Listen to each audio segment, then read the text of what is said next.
Hey crew, Dr. Brennan here. So today we're going to talk about some core strength. All right, so with obviously COVID going on, a lot of us are sitting at home in different chairs and different settings.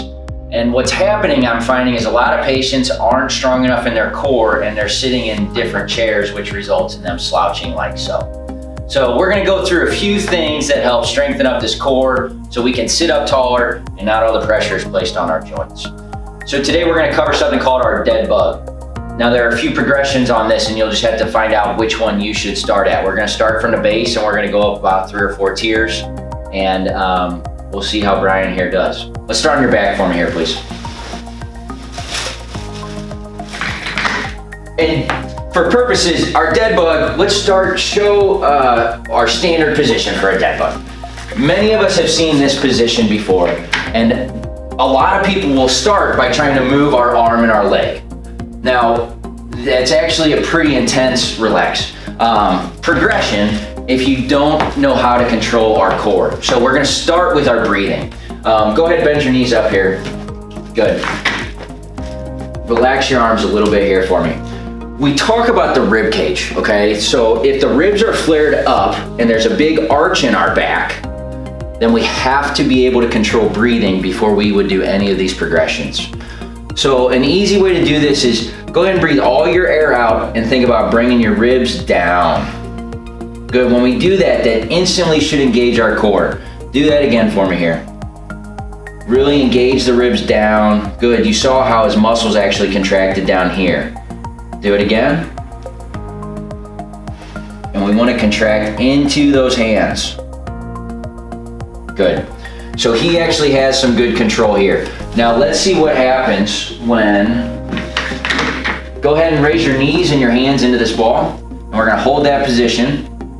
Good, I'm going to bring your knees down just a little bit. And then your arms would be straight up, applying pressure into that.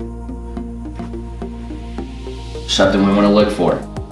Go ahead and breathe out. I want you to be able to push your back flat into the ground.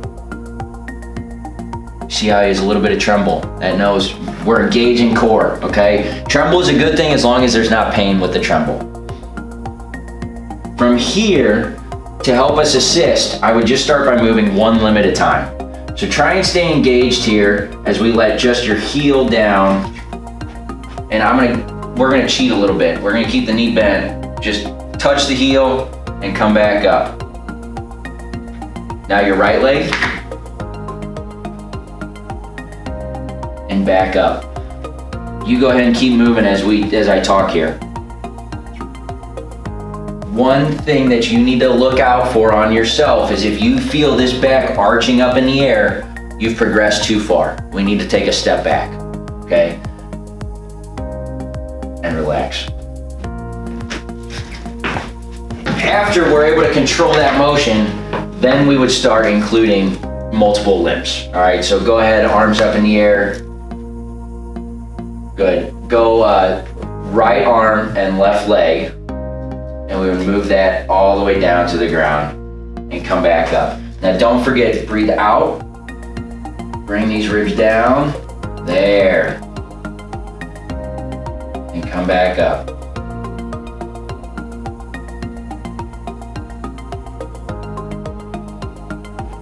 Go ahead and take a break, sit on up. So again, the importance of controlling in a 360-degree motion around our belly is very important. A lot of people will just do sit-ups or crunches. We need to focus on things with our core engaged in a flat back position before we start rocking into a crunch position.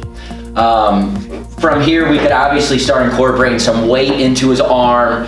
We could get pretty intense with this. But start flat, see if you can control your breathing first, get the back flat against the ground, and start moving one limb at a time.